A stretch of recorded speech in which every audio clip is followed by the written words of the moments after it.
What's the most amount of money you made in a year? This year is looking like it's going to be the biggest one. How much? I'll probably do 25. 25 million? Yeah. Are you serious? Yeah. $25 million for music this year alone is insane. Congratulations, Russ. Now, most artists won't see nowhere near that money, and it's not because music doesn't pay, it's because they don't own their music. We've all been lied to. The music industry has been gaslighting us for years.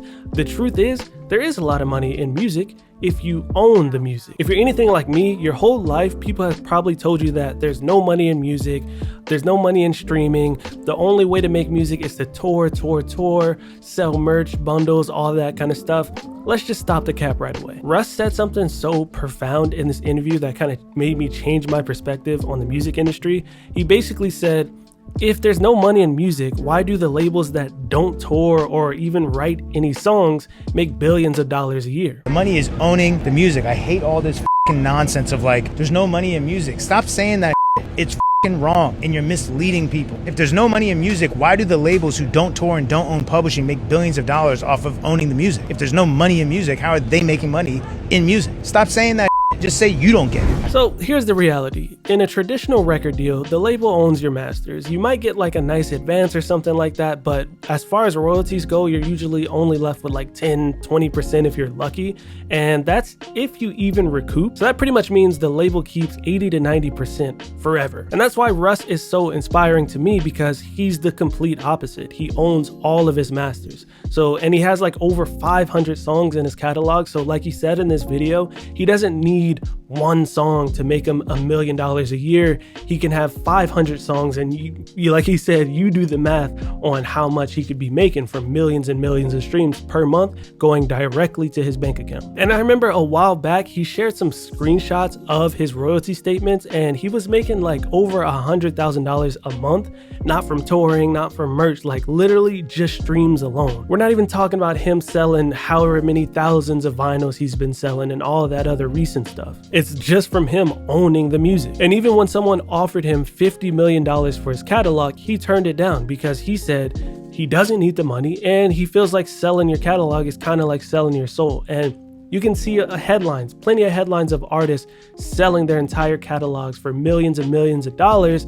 And granted, they are getting like lump sums of cash that they can probably float on for the rest of their lives. But the companies that bought these catalogs, they're going to be eaten well after they recoup that loss. You know, they're thinking long term, 50 years from now, 100 years from now, like legacy type stuff. Now, obviously, I'm not Russ, bro. I'm just a producer. But even me, someone who just releases instrumentals, has made over $1 million from the music alone. I'm not talking about the brand deals or my drum kit sales or anything like that. Over $1 million from just the music. And the reason is because I pretty much own all of my music besides a couple label releases I've done in the past, but most of my catalog was just uploaded straight through DistroKid. So pretty much every single cent that was made from any stream or purchase on iTunes, if people still do that, just goes straight to my DistroKid account every month, and I withdraw it and boom, it's mine. No label taking 90%, no middlemen, just me, bro. And since I'm talking about it, may as well shout out the channel sponsor DistroKid for supporting the video. I've been literally using DistroKid for my entire career for 99% of the songs you see in my catalog, and I've hardly had any issues. They let you upload unlimited music to all platforms for just a small yearly fee of $25. And the best part about it, when we talk about ownership, they don't take any of your royalties. So when your streams come in, it's all yours. If you're serious about owning your music and actually keeping the money it makes, DistroKid is the way to go. I'll leave my affiliate link below the like button where you can get a discount off of your first year while supporting the channel. It's a win-win. So here's the thing about labels. They like to dangle a big advance in front of your face. It might be real enticing, but it's just not free money. It's basically a loan. So let's say you get $1 million advance, right? I mean, that's pretty sick. Who wouldn't love $1 million?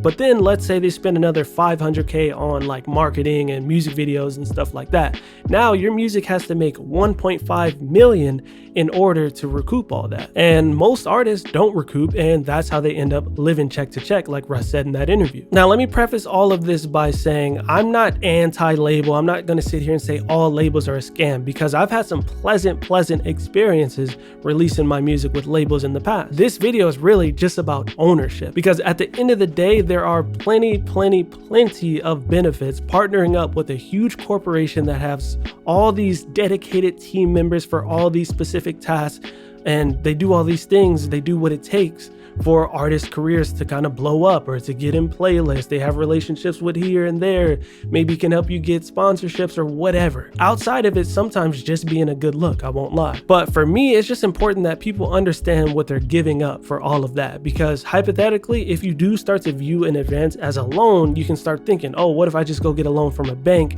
and do all this myself? Because it's very possible. And especially in this day and age where social media is king, all the labels are basically signing people that are already blowing up on TikTok, you know? So in the past, like, an artist couldn't break out if they didn't have a label. But now people like you, myself, Russ can just drop a song every single week until maybe one of them pops off. You get a viral hit on your hands, and as long as you're able to roll with that momentum, you might end up having a career like Russ, where it's just psh. And just because I'm saying there's money in music, obviously that doesn't mean it's easy.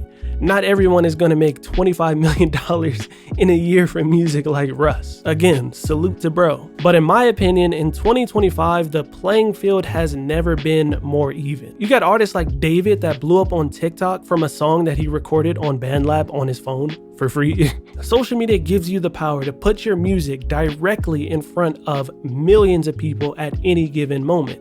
And if you own all of this music, putting out songs is almost like buying a piece of real estate or something. Like, it might not make money right away, but if you just keep stacking and stacking and stacking, over time, those investments are going to pay off. Like Russ said in that video, he has a catalog of over 500 songs. That's guaranteed revenue every single month for the rest of his life. Unless obviously something happens and the streaming industry just implodes on itself, which I'm not saying isn't possible. But I truly feel like, especially people like me, bro, like, I just drop beats. Like, there wasn't a world where I was going around with CDs of instrumentals for people to like study and relax to make that, you know, physical sale. This is honestly the best era for producers, bro. I know Timbaland and Pharrell were selling beats for 50 to 100K and stuff like that back then, but it was only like 5 dudes making that much, bro. Like, now it's like millions of dudes.